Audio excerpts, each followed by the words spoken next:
लेकिन बाबा कहते जो मैं तुमको सुनाता हूँ आपको ऐसे का ऐसे नहीं सुनाना है, तरीके से सुनाना है, युक्ति से बाबा का परिचय देना है। बहुत अच्छी मूवी है इसकी। कल की याद है सुदर्शन चक्रधारी बनना है। और शशिमन कल नहीं आए थे ना, कल से वो जो दिया है ना सुदर्शन चक्रधारी बनना है। और खास क्या कहा बाबा ने? बाबा 21 वर्षों का वर्षा देते हैं। 21 वर्षों का, 21 साल। हाँ 21 साल का बस। 21 जन्म बोल रहे ना उनको, आप सब जितना बोले थोड़ा सा वो जल्दी जल्दी हो गई, उनको पता तो है पर अब उनको लाना पड़ेगा ना स्टेबल में चल के। 21 वर्ष तो बहुत कम है, फिर तो क्या 21 वर्ष तो छुट्टियों में निकल जाएंगे। कितने समय का देता है? 21 जन्म पक्का। और दरवाजा खुला रहता है, वो तो खुला रहता है, आप भी नहीं आ रहे।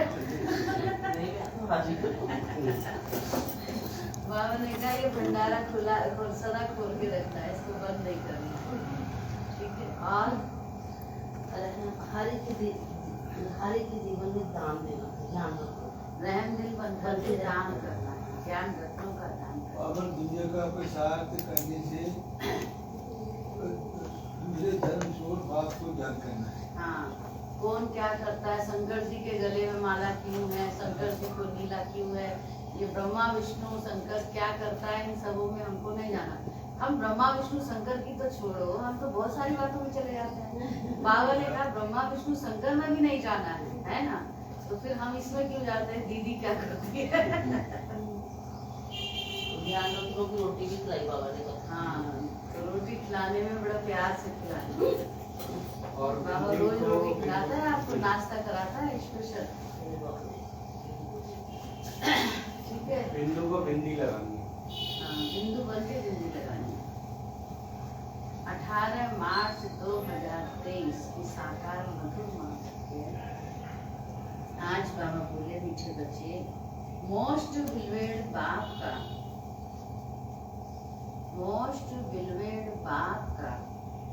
यथार्थ परिचय देने की युक्तियां निकालनी। मोस्ट बिलवेड बाप का यथार्थ परिचय देने की युक्तियां निकालनी। एक्यूरेट शब्दों में अल्फ का परिचय दो। एक्यूरेट शब्दों में अल्फ का परिचय दो तो सर्वव्यापी की बात खत्म हो जाएगी। तो सर्वव्यापी की बात खत्म हो जाएगी।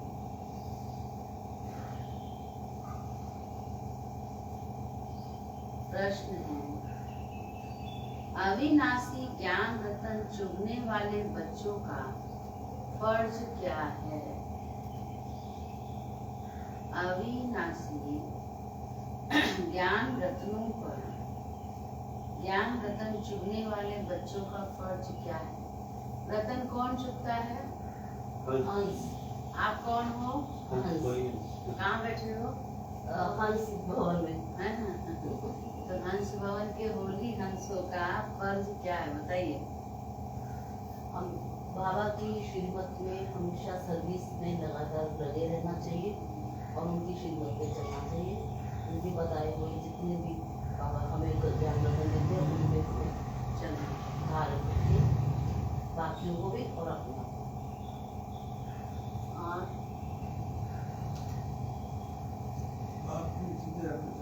बाबा ने कहा उत्तर है, ज्ञान की हर बात पर अच्छी रीति विचार सागर मंथन कर। ज्ञान की हर बात पर अच्छी रीति विचार सागर मंथन कर। एक बाप की सबको सही पहचान देना।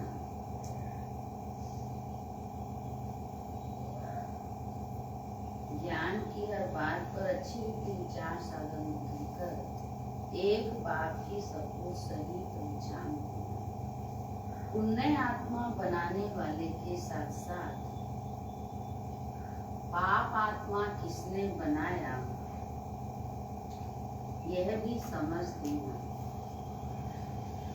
तुम बच्चों का फर्ज है। पुण्य आत्मा बनाने वाले के साथ साथ पाप आत्मा किसने बनाया,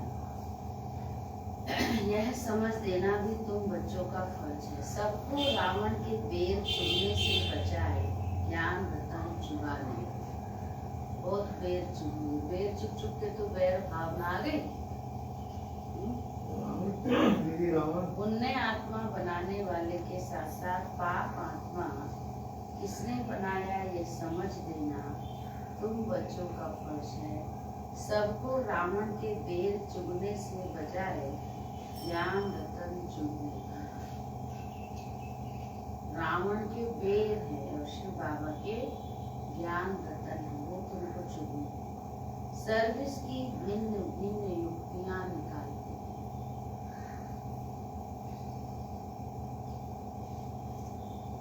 सर्विस की भिन्न भिन्न युक्तियां निकालते हैं। सर्विस में बिजी रहने से अपार खुशी रहेगी। सर्विस में बिजी रहने से अपार खुशी। प्रीतम आनंद। ओम शांति। तो किया से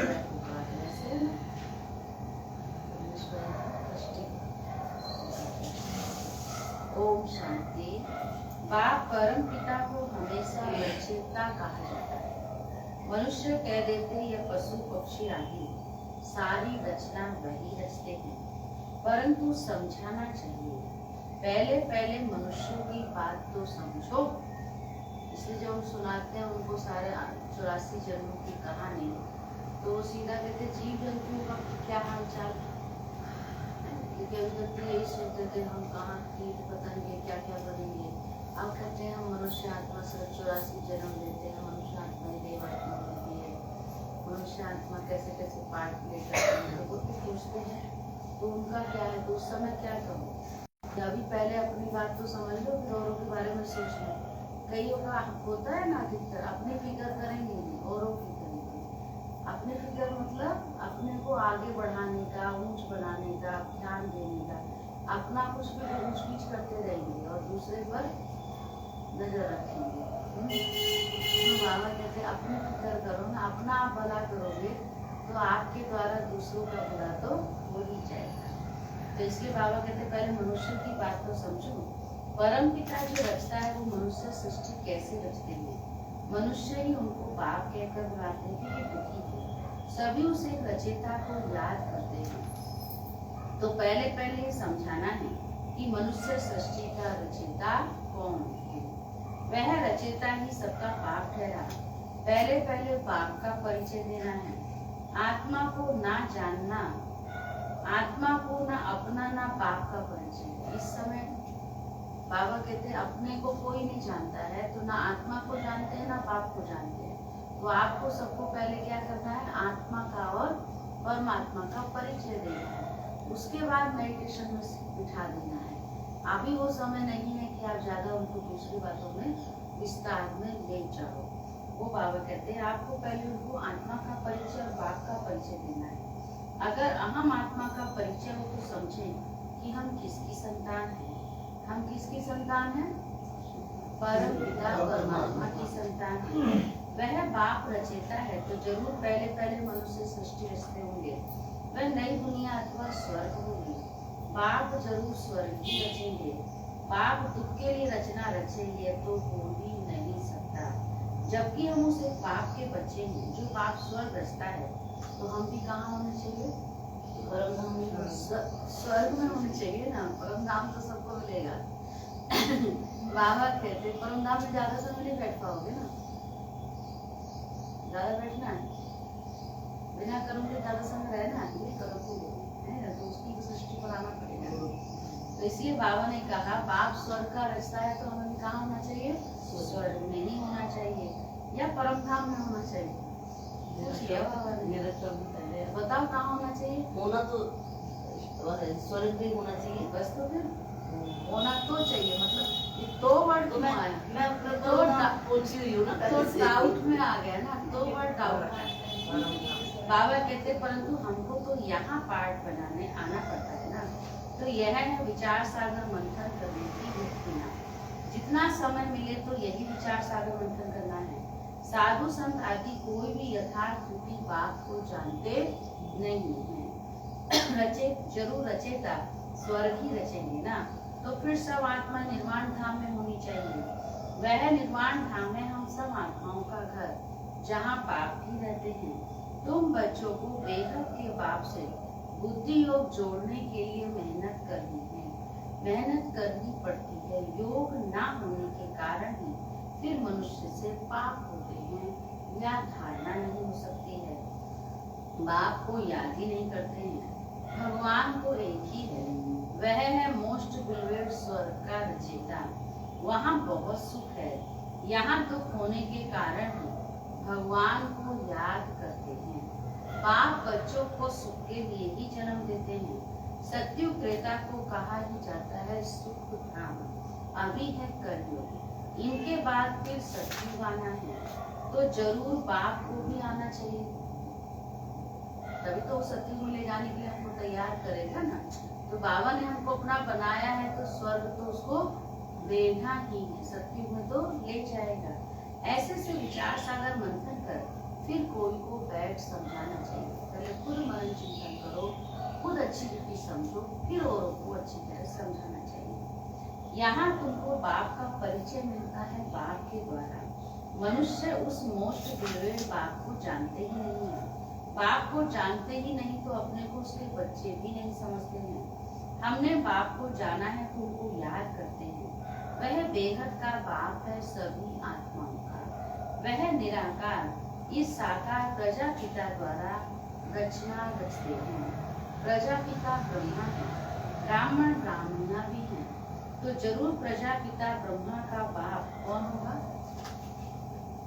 शिवा। परम पिता ही होगा, जिसको क्रिएटर कहा जाता है। कोई भी आते हैं तो चल पहले पहले बाबा कहते बाप का परिचय देना।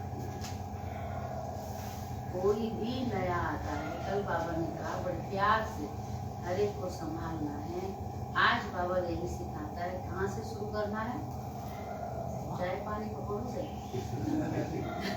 आत्मा और परमात्मा कुछ प्यार से खिलाना पड़ता नहीं, खातिर नहीं करोगे। बाबा कहते सबसे पहले क्या करना है, उसका बाप का उसको अच्छी रीति परिचय देना है। पहले पहले बाप का परिचय देना है। जब अल्प याद पड़े तब फिर आगे वो समझ सके। अल्प बिगड़ तो कुछ भी समझ नहीं सकेंगे। वह भी समझाना ऐसे है जो मनुष्य समझे कि इन्हों की समझानी तो बड़ी एक्यूरेट दिखाई पड़ती है। ऐसे और तो कोई नहीं समझाएंगे कि वह बेहद का बाप स्वर्ग का रचयिता है। जरूर नरक का भी रचयिता कोई होगा। कौन है नरक का रचयिता? पावन बनाने वाला एक बाप है, तो जरूर पतित बनाने वाला भी कोई एक होगा। तो यह भी अच्छी रीति समझना है कि बाप कौन है जिसको हम याद करते हैं। रावण को तो कोई भी याद नहीं करेंगे।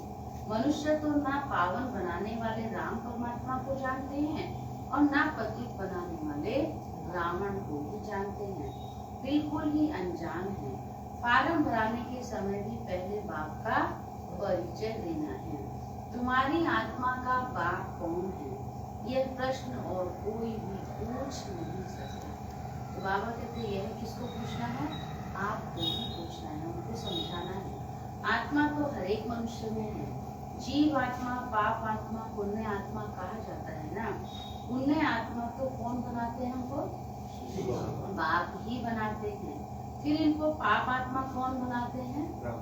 यह भी जरूर समझाना पड़ेगा। बाप जो स्वर्ग का रचयिता है, जिसके हम सभी बच्चे हैं, उनको तुम बच्चे ही जानते हो। वह तो जरूर पावन दुनिया ही रचते होंगे। अभी है पतित दुनिया, इसलिए मनुष्य गाते भी हैं, हे पतित पावन आओ। इतने सब पतित मनुष्यों को पावन कौन बनाए? कौन बनाता है? शिव भगवान। सर्वव्यापी है। फिर तो ये बात नहीं उठती कि परम पिता परमात्मा और सर्वव्यापी उसको याद करने की भी दरकार नहीं। अभी हम आपको बहुत अच्छी राय देते हैं। ब्रह्मा की राय तो मशहूर है ना। हम ब्रह्मा मुख वंशावली ब्राह्मण ब्राह्मणिया, जैसे ब्रह्मा की राय मशहूर है, बहुत गहरी बात बाबा ने कही है। तो हम सब भी कौन है? ब्रह्मा मुख वंशावली ब्राह्मण ब्राह्मणिया है। तो हम भी किसकी ही राय देंगे? किसकी राय देंगे? श्री बाबा जो ब्रह्मा के ट्रूथ कहते हैं वही तो हम कहेंगे ना। तो ब्रह्मा की राय जैसे मशहूर है, बाबा कहते हैं ऐसे तुम भी ब्राह्मण ब्राह्मण हो।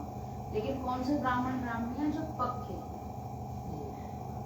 है ना, उनकी राय भी मशहूर है। बाबा कहते हैं ब्रह्मा को भी राय देने वाला तो जरूर ऊंच होगा ना। ब्रह्मा वर्ग परम पिता परमात्मा शिव, वह है आत्माओं का पिता, वह है प्रजापिता। तुम बच्चे सर्विस के लिए ऐसे से विचार सागर मंथन करेंगे तो तुमको बहुत खुशी रहेगी। कोई आए तुमको ज्ञान रतन देना है। कोई भी आए तो उसको क्या देने हैं? ज्ञान रतन देने हैं। बाप आकर अविनाशी ज्ञान रतन चुकाते हैं, जिसमें हम विश्व के मालिक बनते हैं। फिर रावण क्या करता है? रावण आकर बेर चुकाते हैं। बेर से तो हो गए ना हम, कैसे बेर जैसे हो गए है ना, बेर भाग में बढ़े। बाबा कहते रावण आके बेर चुकाते। शिव का चित्र, देवताओं के चित्र सब पत्थर के ही हैं। पत्थर को पूछते पूछते क्या बन गए हैं? पक्का पत्थर तो ब्राह्मण बन गए। लेकिन क्या बन गए थे? बोले थे पत्थर बन गए थे ना। तो पत्थर को पूछते पूछते बाबा कहते पत्थर बुद्धि बन गए थे। अब हम पत्थर बुद्धि से ब्राह्मण बन गए, अर्थात पारस बुद्धि बन गए। शिव का भी पत्थर का ही चित्र है, सिर्फ देवताओं का ही। सबसे पहले तो शिव का भी पत्थर का चित्र। जरूर कोई समय शिव बाबा चैतन्य में आकर पढ़ाते होंगे। प्रजापिता ब्रह्मा भी होगा, ब्रह्मा कुमारी सरस्वती भी होगी। अब प्रकृति करनी है। इनके लिए गायन है कि सबकी मनोकामना पूरी करने वाली है। कौन? जगदम्बा सरस्वती, अविनाशी ज्ञान रतन दान करने वाली, गॉडेज ऑफ नॉलेज है। उन्होंने फिर सरस्वती को बेंचो दे दिया है। ये सब बातें बुद्धि में आनी चाहिए। जिसको भाषण करना है, किस किस को भाषण करना है? नहीं करना किसी को। कोई भी हाथ नहीं उठाया। किसी को भाषण करना है। और भाषण किसको करना? आप पूछ रहे हैं भाषण किसको करना है? आपको स्पीच देनी है बाहर, किसी को संदेश देना है? बाबा का। हाँ, और किसका देने के लिए बैठे हैं? देखो माताओं ने दो ने हाथ उठाया, गलत ही मैंने उठाया। और आप तो चारों क्या कर रहे हो?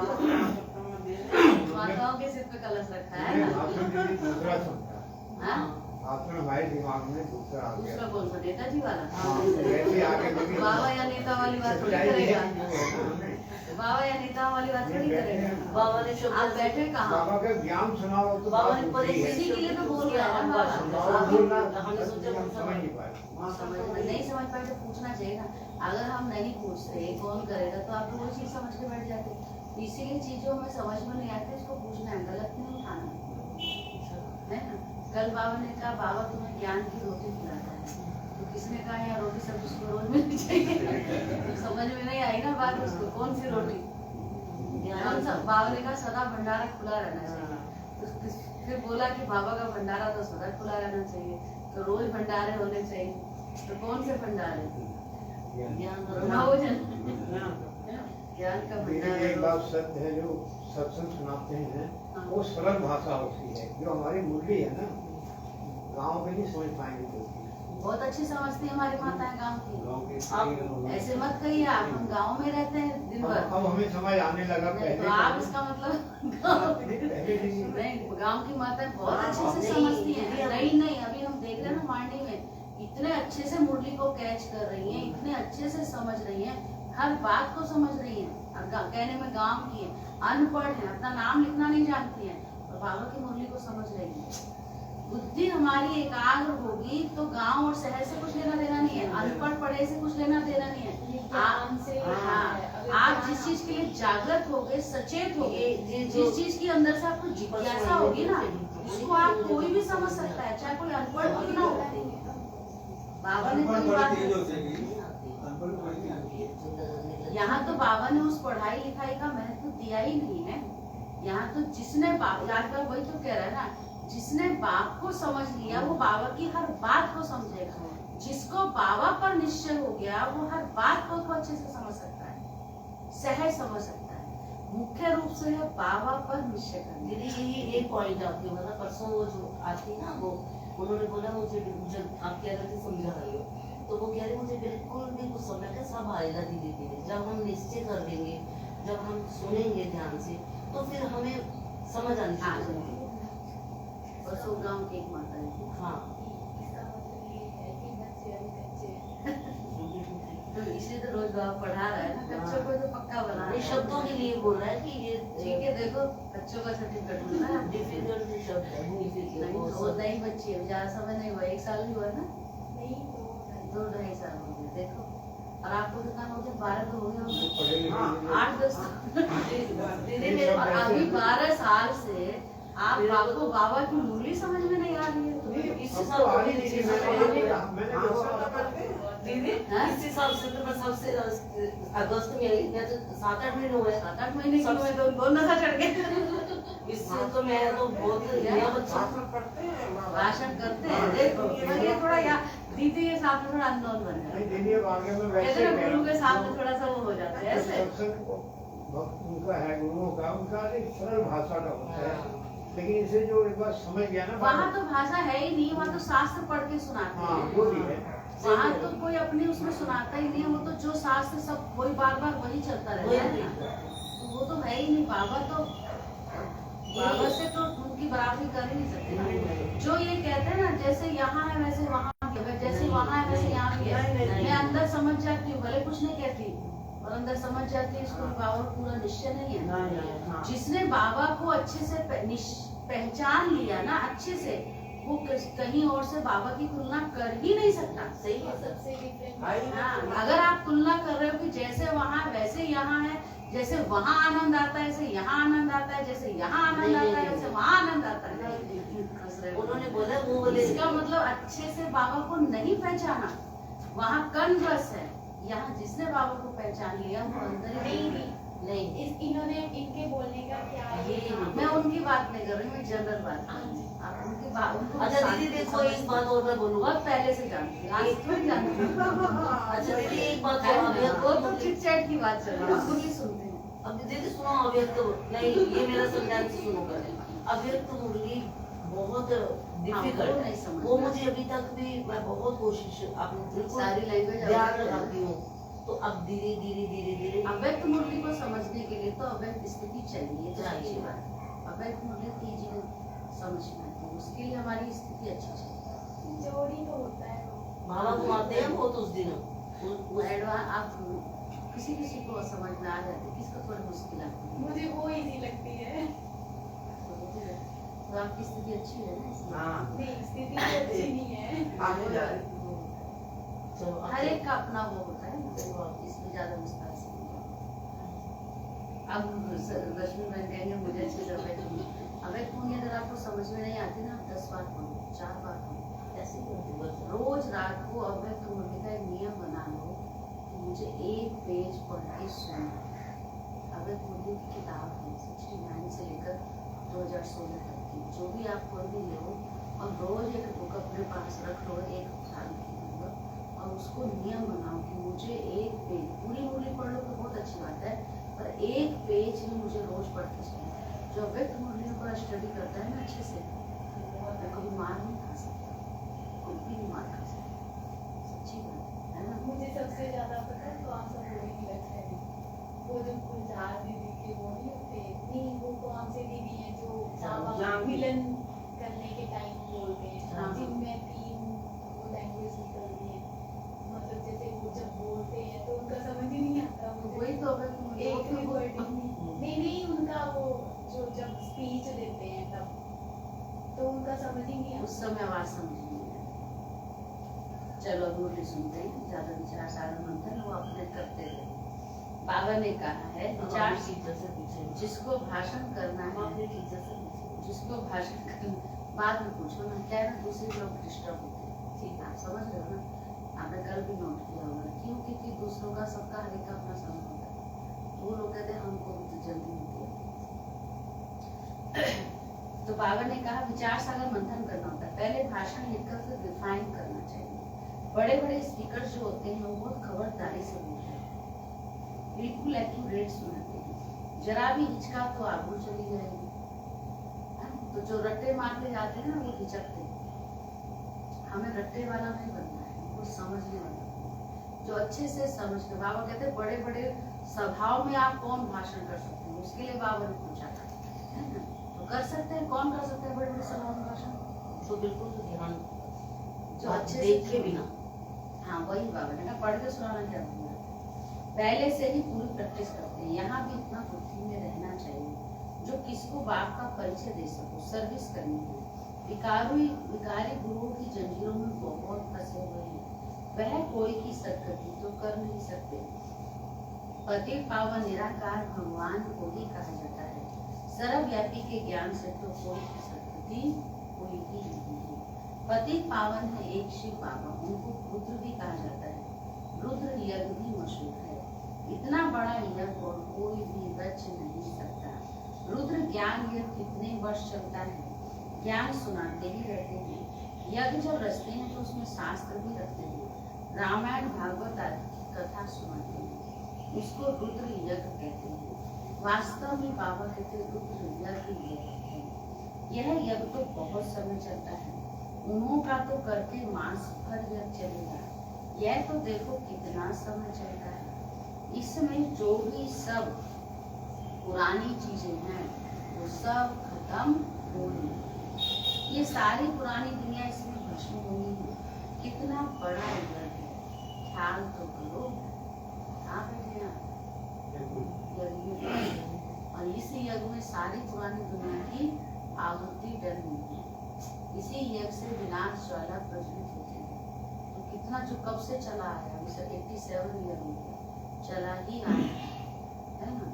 निर्विघन जन्म, ऐसे नहीं कि विघन नहीं आए, विघन शुरू से ही पढ़ते आए हैं, लेकिन शुरू से ही पढ़ते हुए भी तब भी ये यज्ञ चलता ही रहता है।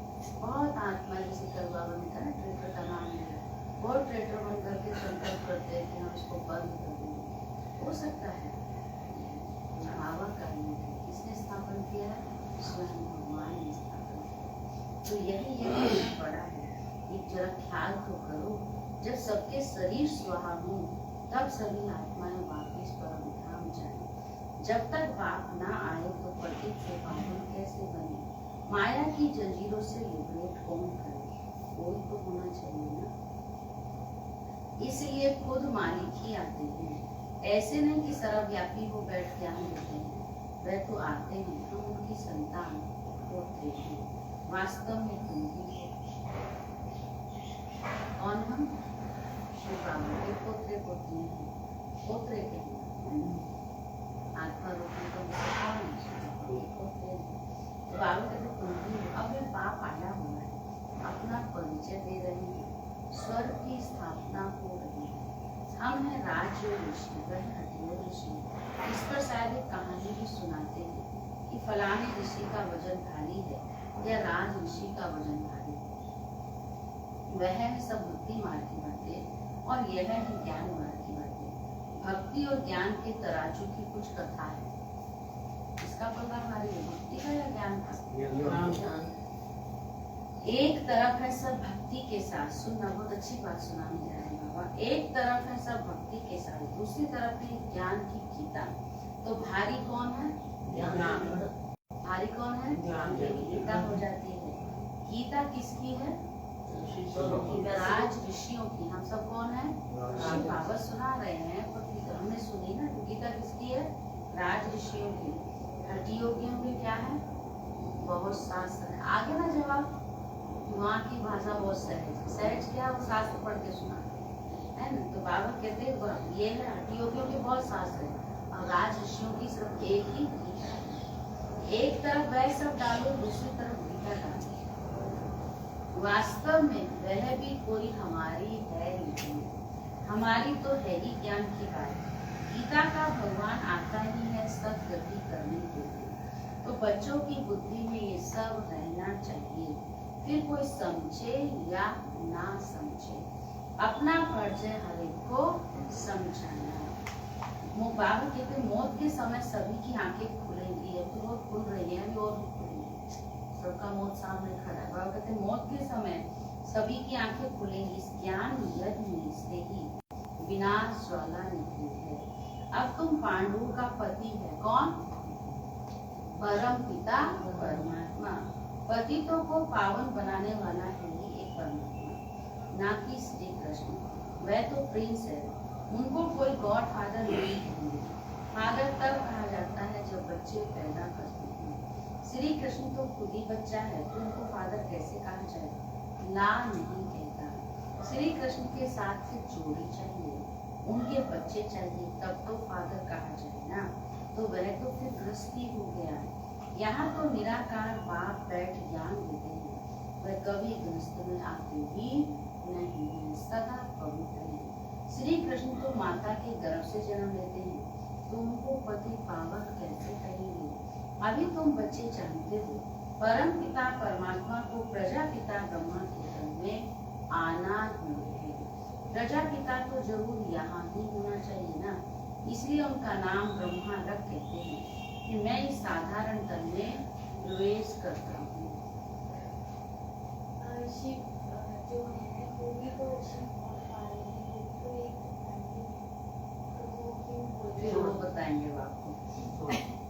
यह 84 जन्म होगी, वो कल इस पर चर्चा हो गई, कल आप absent थे, पर हम इस बात में सुने ये 84 जन्म होगा भी अंतिम जन्म में है, और वानप्रस्थ अवस्था में पूरा अनुभूतिरत है। अर्जुन के लिए भी कहते हैं ना, बहुत गुरु किए थे। तो कौन अर्जुन है? शास्त्र आदि पढ़े थे, तो समझाना भी ऐसे ही चाहिए। प्रजापिता ब्रह्मा का नाम कभी सुना है? ब्रह्मा है तो जरूर पहले ब्राह्मण चाहिए, वर्ण भी मुख्य है, चक्र में भी वर्ण दिखाते हैं। ब्राह्मण कुल है सबसे छोटा, उन्हों के ज्ञान लेने का समय भी थोड़ा है। कितने थोड़े ब्राह्मण हैं, लेकिन पूरी दुनिया में ब्राह्मण कितने थोड़े हैं, रोड में इकट्ठे होते हैं, उसके हिसाब से भी देखो कितने थोड़े हैं, और वहाँ यहाँ के हिसाब से तो बैठे ही है थोड़े से हैं। इतनी बड़ी मेहरोली है, उसमें बैठे कितने हैं? गिने चुने। और कौन है वो? कोई ब्राह्मण कौन है? हम तो हैं, पर हम कौन हैं? क्या बनने वाले हैं? हाँ? देवता बनने वाले हैं, नारायण बनने वाले हैं। बाबा कहते हम ही है ना, भुवनहार देवी देवता है, तो जो देवता बनने वाले हैं वही यहाँ आएंगे, वही पढ़ेंगे। अब सारे आ जाएंगे तो फिर वहाँ भी तो भीड़ हो जाएगी ना। इसका मतलब ये नहीं कि औरों को लाने का पुरुषार्थ नहीं करना, सबको लाना है, सेवा करनी है, परिचय देना है, लेकिन आएंगे तो वही जो इस घराने के होंगे। अब हमें तो नहीं पता कौन है इस घराने में, इसलिए हमें तो सभी को संदेश देना है ना। बाबा कहते मुक्ति तो सबको लेनी है, लेकिन जीवन मुक्ति लेने वाले जो होंगे वो यहाँ आएंगे और पढ़ाई पढ़ेंगे, ठीक है। तो इसलिए बाबा ने कहा बहुत थोड़े हैं ब्राह्मण, इन थोड़ों में भी, अब इन थोड़ों में भी सब जानता है बाबा, इन थोड़ों में भी बहुत थोड़े वो हैं, जो इन थोड़ों में भी वह बहुत थोड़े हैं। अब बताओ कौन बहुत थोड़े हैं? जो कौन बाबा की श्रीमत पे चलते, पूरे बाबा की श्रीमत पर चलते हैं, उनकी निशानी क्या होगी? जो लास्ट तक करके रहते हैं। शाबाश, और बोलो। निश्चय बुद्धि होती है, पक्का? ठीक है। निश्चय बुद्धि की निशानी जो बाबा कहते हैं वो पक्का पूरा करते हैं। और कौन इन थोड़ों में भी, और कौन से थोड़े हैं? बाबा की सेवा में तत्पर है। जो सदा बाबा की सेवा में तत्पर है। और बोलो बाबा की कौन नहीं है? ये सब बातें नहीं है आज के मूल्य से। इन थोड़ों में भी वो बहुत थोड़े हैं। आशा है बाप का पहले प्रीति देती सुनाई नहीं दे रहा? 3 दिन हो गए काना और प्रॉब्लम तो आपके चेहरे से पता चल जाता है, मुझे नहीं सुन रही थी, लगी नहीं था जो आपको। मोस्ट जो शिव बाबा के प्यार में लवली रंजीत भाई है ज्यादा टाइम नहीं लगेगा, 5 से 10 मिनट लगेंगे। लेके आते हैं? एक्सटेंड लेके आते तो सोच रही थी कुछ टाइम ही नहीं है, इसलिए मैंने कहा क्लास में बोलूँगी 10 मिनट लगेगा, तार मार में भागे वहाँ जोड़ देती हूँ। ठीक है, तो आपका इंतजाम करके नहीं होगा, ठीक है? उनको 3 दिन से आवाज़ नहीं आ रही है। आवाज नहीं पड़ता है बोले और ज्यादा सुन कोई लोग से आ गए, बोले। कोई लोग से आ गए। पीस लास्ट है। अच्छा। नीचे भी नहीं जा रही है आवाज, जैसे ममता पहले आके गीत चला देती है तो नीचे तक आवाज जाती है शाम को, और अभी नहीं जा रही है, नीचे भी नहीं जा रही है। हमको भी अच्छा लगता है ना, पूरे घर में जहाँ भी होते हैं उन्हें खींचता है ना फिर बाबा। जो दीदी नई नई युक्तियाँ चलाती बाबा ने कहा जो सदैव खुश रहते खुश हैं, रहती है ना, इन थोड़ों में भी वो थोड़े हैं, जो सदा अभी हम थोड़े तो हैं पर हम थोड़ों में भी वो बहुत थोड़े हैं जो सदा खुश रहते हैं। कैसी भी बात आ जाए, कैसी भी परिस्थिति आ जाए, लेकिन सदा खुश। ऐसे नहीं कोई बात आई तो फिर थोड़ा मुरझा गए, बहुत दुखी हूँ मैं, बहुत दुखी हूँ। बड़ा अच्छा लगता है सुन के, भगवान के बन के गए मैं बहुत दुखी हूँ, नहीं ना? नहीं, खुश रहें। बाबा ने कहा है इन थोड़ों में भी वह बहुत थोड़े हैं जिनको सदैव खुशी का पारा चढ़ा रहता है, जिनको सदैव खुशी का पारा चढ़ा रहता है। ये लिख सकते हो आप, नोट कर सकते हो, तो बीच बीच में पढ़ सकते हो। बाप ने समझाया है खुशी का पारा कब चढ़ेगा, खुशी का पारा कब चढ़ेगा? अमृत वेले। जिसका अमृत वेला अच्छा होगा वो सदा खुश रहता है। अमृत वेले, दिन को रात को वायुमंडल बहुत गंदा रहता है, उस समय याद मुश्किल रहती है। अमृत वेले का समय गाया हुआ है, उसी समय सभी आत्माएं थककर शरीर से डिटैच होकर सो जाते हैं, वह है शुभ मुहूर्त। यूं तो बाप की याद चलते फिरते दिल में रहनी चाहिए, बाकी हट से एक जगह बैठकर याद करेंगे तो ठहरेगी नहीं। चलते फिरते खाते पीते उठते बैठते बाबा की याद रहे। बाबा कहते टाइम निकालना है बैठने का भी, लेकिन सारा काम कारोबार काम पड़ा हुआ है सब, है ना? अनुभव किया होगा आप लोग, अनुभवी होंगे। सारा काम छोड़ के आप बैठ जाओ, योग मन लगेगा, बुद्धि वहाँ जाएगी ना, काम कर जाएगी। वो करते हुए फिर भी बाबा याद आ जाएगा, लेकिन उसको छोड़ के बैठोगे तो वो हट से बुद्धि ठहरेगी।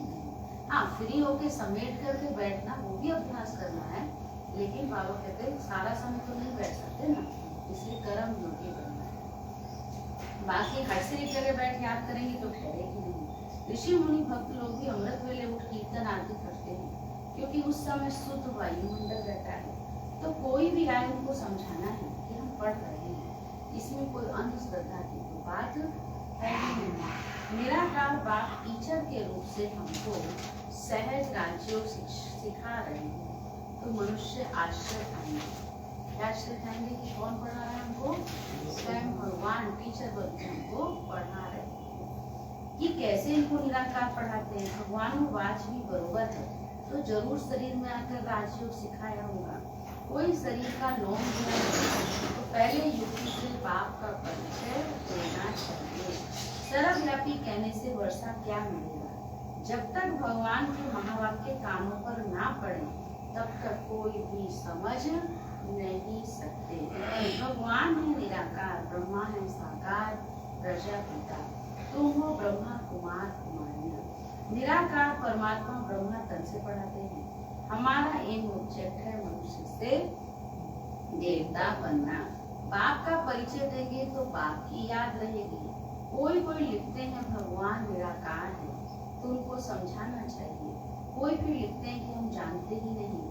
अरे तुम बाप को नहीं जानते हो, परम पिता परमात्मा कहते हो, तो जरूर कोई तो होगा ना। बच्चे तो जानते हैं कि हम परम पिता परमात्मा से भविष्य जन्म जन्मांतर के लिए आजीविका प्राप्त करते हैं। इसमें जो विघ्न डालते हैं उन पर कितना पाप चढ़ता होगा। से पढ़ लेना सारी सीखी ऊपर थी। बाबा कहते यहाँ पर सब आते हैं अपनी आजकल ऑर्डर रोटी खाने, रोटी कमाने, है ना? हम 21 जन्मों का वर्षा लेने यहाँ पर आते हैं, और कोई उसमें विघ्न डाले तो उस पर कितना पाप चढ़ेगा। बाबा कहते इसमें जो विघन डालते हैं उन पर कितना पाप चढ़ता होगा। सो भी समझ कर विघन डालते हैं। अज्ञानी विघन डाले तो कोई बड़ी बात नहीं है, उनको तो ज्ञान ही नहीं है। लेकिन यहाँ आने के बाद, ज्ञान में आने के बाद, परवरिश लेने के बाद, पालना लेने के बाद तब विघन डाले तो उसका तो बहुत पाप चढ़ेगा ना, नहीं? बाबा कहते सो भी समझ कर विघन डालते हैं, बेसमझ पर तो फिर भी कोई दोष नहीं है। यह तो सारी दुनिया ही इस बेसमझ है।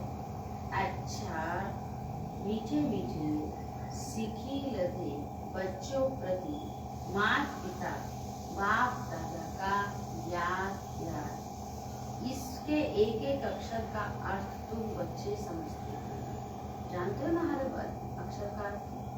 पहले पहले माता पिता फिर बाप दादा, पहले पहले माता पिता, कौन है माता पिता? शिव बाबा, फिर बाप दादा ब्रह्मा बाबा, फिर हम बच्चे। माता पिता उनको कहा जाता है जो स्वर्ग का मालिक बनाते हैं, वो कौन है? शिव बाबा। फिर हो गए बाप दादा, फिर कहते जगदम्बा। यह बड़ी हुई बातें थी। सबसे हुई पहली यह है जिसको समझने से मनुष्य को बहुत फायदा हो जाए। फिर कहते हैं सीखी लगे। अभी बाबा ने माता पिता बाप दादा दोनों का समझाया, अब फिर है सीखी लगे। अब सीखी लदे ये है दूसरी पद्धति, जानते सीखी लदे, सबको पता है। फिर कहते हैं ब्राह्मण कुलभूषण। एक एक चीज का बाबा ने आज अर्थ समझाया। सीखी लदे ये दूसरी पद्धति, फिर कहा ब्राह्मण कुलभूषण बच्चों को। ब्राह्मण कुलभूषण कौन? हम अभी कहाँ बैठे हैं? ब्राह्मण परिवार में बैठे, ब्राह्मण कुल में बैठे। और इस कुल के हम कौन है? भूषण माना श्रृंगार। भूषण किसको कहते हैं? श्रृंगार, आभूषण को। तो हम इस कुल के श्रृंगार, बाबा के घर के हम श्रृंगार हैं। बाबा के घर की शोभा किससे है? ब्राह्मण बच्चों से है। इतने बड़े मकान हो, कुछ हो, बच्चे नहीं। आप सब नहीं बैठोगे तो किसको नौकरी चलेगी? तो कौन है? हम सब कौन है? श्रृंगार है ना इस घर के। अगर बाबा कहते ये भी आपको याद रहे ना तो आप रोज दौड़ के आओ। बाबा के घर के श्रृंगार है। अगर हम नहीं पहुंचेंगे तो आज का श्रृंगार अधूरा रह जाएगा, है ना? श्रृंगार में एक भी चीज नहीं होगी तो अधूरा रह जाएगा। तो कौन है? ब्राह्मण कुलभूषण। फिर स्वदर्शन चक्रधारी, पूरे चक्र का पाठ बजाने वाले कौन है? स्वर्ग दर्शन घुमाने वाले कौन है? स्वयं को देखने वाले कौन? हम बच्चे। ये भी नई पहेली है ना, एक एक बात में पहेली है और वो एक एक पहेली का जवाब कौन देता है? शिव बाबा। अच्छा, स्वदर्शन चक्रधारी आज की याद करने वाली एक एक बात बाबा में जानता है ना, नए नए बच्चे आते रहते हैं, समझाता रहते। स्वदर्शन चक्रधारी नूरे रत्नों। अब नूरे रत्न कौन है? हम नैन मुंह पर नूर ना हो तो क्या कहेंगे? तो हम कौन हैं? हम शिव बाबा के नूरे रतन हैं। हम बाबा के नैनों के नूर। सोचो कितना नशा चढ़ता है, चढ़ रहा है नशा। भगवान के नैनों के हम नूर हैं। नूर के बिना नैन नहीं। तो कौन है हम? नूरे रतन। इतने ऊंचे ऊंचे नामों से, इतने ऊंचे ऊंचे टाइटल से आज तक हमको किसी ने संबोधन किया नहीं किया? फिर भूल जाते हैं बच्चे कहते हैं। फिर बराबर कैसे हो गया? एक जैसा कैसा हो गया? क्या कहते हैं? नालायक कहते हैं। नालायक कह रहे थे और क्यों कह रहे थे? बाबा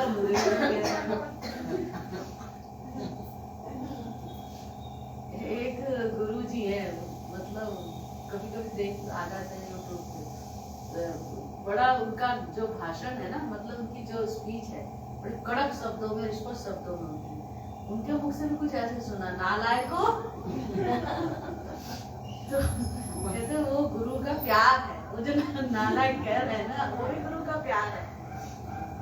वंडर है ना, कितने भक्ति में रमे हुए हैं कि हर चीज को समझ नहीं पा रहे हैं। वो नालायक कह रहे हैं प्यार है। जैसे माँ बाप बच्चे को कह रहे थे कि इनको प्यार है। मेरे बाबा तो नहीं नहीं, बाबा ऐसा प्यार नहीं करता ना, बाबा तो सच्चा वाला है। देखिए, हम बच्चों को सिर का मोहर बनाते हैं। स्वदर्शन चक्रधारी नूरे रत्नों प्रति यार प्यार और गुड मॉर्निंग।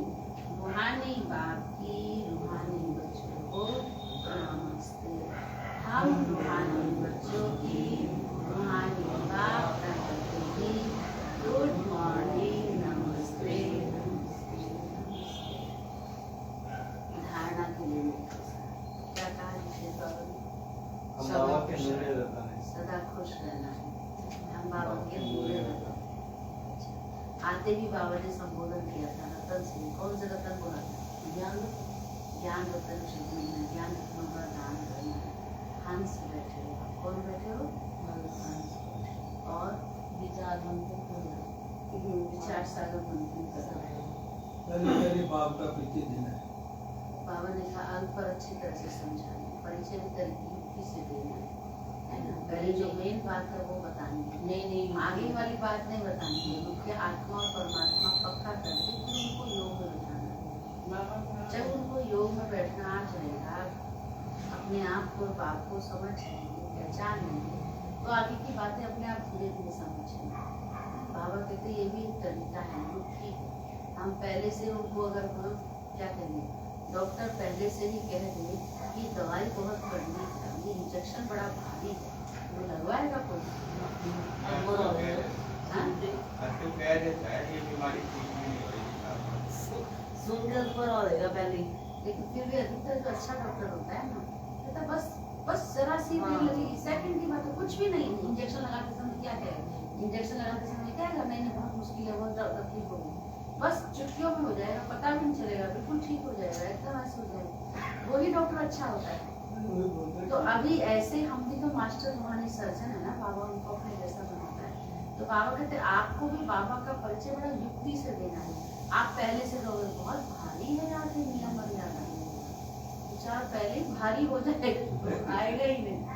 अरे यहाँ आओगे ना तो आपको ना बिल्कुल ये सब बिल्कुल चाय नहीं, बाहर की चाय नहीं पीनी, खुद पी रहे हैं। सही बात है ना, ये नहीं करना, वो नहीं करना, तो वो आएगा। पहले से आपने उसको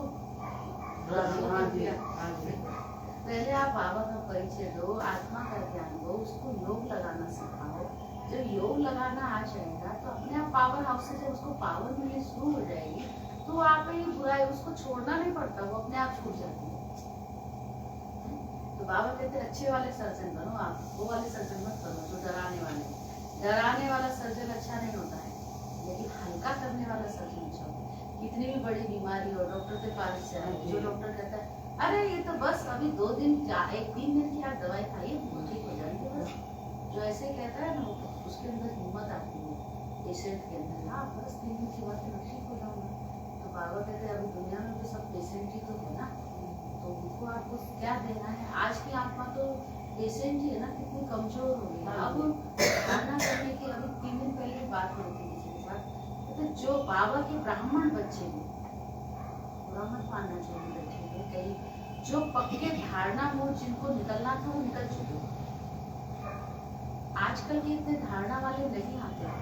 आजकल के मतलब सभी नहीं है, उनमें कई ऐसे पक्के हैं कि जो बाबा कहता है तुरंत कर लेते हैं, लेकिन फिर भी अधिकतर ज्यादातर देखा जाता है मुरली भी सुनते हैं, योग भी लगा रहे हैं, लेकिन बाहर खाना पीना भी चाहिए। और पहले वो भी बच्चे थे, वो भी समय था कि बाहर पानी पीना भी बड़ा वो समझते थे। किसी के पास जाते भी थे ना अपने फ्रेंड सर्कल में, पहले से वो बोल देते थे। हमको याद है कभी हम जाते थे, पहले तो आना जाना ज्यादा करते ही थे, कभी किसी के यहाँ चले भी गए ना, भाई ये तो भक्ति नहीं है, इसको तो पानी भी नहीं पिएगी हमारे घर का, बेचारे पानी भी नहीं देते थे, कहते पिएगी ही नहीं। तो उन लोगों के मन में भी ये पक्का हो गया कि ये लोग खाते पीते नहीं है।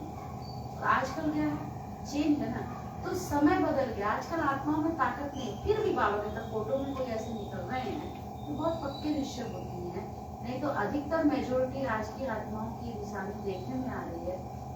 सेवा खूब करेंगे, बाबा की सेवा में रात दिन लगे रहेंगे, योग भी कर लेंगे, मुरली भी सुन लेंगे, लेकिन खान पान की धारणा में कहते बस यही मुश्किल है। तो राजा क्वालिटी नहीं लेंगे, खुश मत हो जाना, वो राजा क्वालिटी नहीं है। राजा क्वालिटी मना पूरा कुर्बान। तो बाबा तो हमें राजा बनाने आया है ना, नहीं क्या बनाने आया, हमें राजा बच्चा बनना है, ठीक है। पर कोई अगर ऐसे करता है तो उसको देख के, ये बात हमने इसलिए कहा कि हमने इसको आज मैंने इसको ज्ञान दिया है ना, ये आज ही पूरा बन जाए, तो वो सोच के आप किसी को ज्ञान मत देना। आप सिर्फ बाबा का परिचय और योग का विशेष उस पर अटेंशन देना, बस। अपने आप फिर बाबा मुख्य मूल्य सुनते सुनते उस आत्मा का पाठ होगा, उस आत्मा को अपना बाबा लेना होगा, तो अपने आप धीरे धीरे परिवर्तन हो जाता है। जितना उसको लेना है वो संसार अपने आप चलने लगता है। हमारा काम है आत्मा परमात्मा का परिचय देना, योग में बिठाना, इतना हमें काम करना है। आगे उसको ज्यादा हमें पीछे नहीं पड़ता। आज के समय की डिमांड है, आज स्कूलों में भी तो यही कोर्स कराया जा रहा है ना। पहले जो टीचर पढ़ते थे स्टूडेंट के पीछे, आज है ना, आज के टीचर स्टूडेंट के पीछे नहीं पढ़ते हैं ना, रूल बदल गए ना, बहुत चेंज हो गया। तो वही यहाँ भी है, जैसे क्योंकि संसार परिवर्तन हो गया ना। पहले के टीचर मार मार के पक्का कराते थे, डंडे भी मारते थे, लेकिन तब की पढ़ाई पढ़ी हुई आज तक याद है, फर्क पड़ गया। संसार बाबू क्योंकि आत्मा कमजोर है, आजकल के बच्चे सहन नहीं करते, कमजोर हो गए ना आत्मा। तो यहाँ भले एज में कोई 60 साल का है, लेकिन आत्मा तो वही है ना, तो वो कमजोर हो गई है। तो उसको जब शक्ति मिलती जाएगी बाबा की याद से, धीरे धीरे अपना परिवर्तन होते जाएगा। चलो धारणा के लिए मुख्य सार, और कोई बात किसी को याद है? कर्मबुद्धि बन गए और सारा शुद्धि बन गया यहाँ पर। पुण्य आत्मा और पुण्य आत्मा बना। बाबा ने सबसे बड़ी बात की, पाप सबसे बड़ा आत्मा। शास्त्र कौन सा है? गीता, जो सबका माई बाप है। धारणा के लिए मुख्य सार, अमृत वेले के शुभ मुहूर्त में, अमृत वेले के शुभ मुहूर्त में बाप को बहुत प्यार से याद कर खुशी का पारा चढ़ाना है। अमृत वेले के शुभ मुहूर्त में बाप को बहुत प्यार से याद कर खुशी का पारा चढ़ाना है। चलते फिरते भी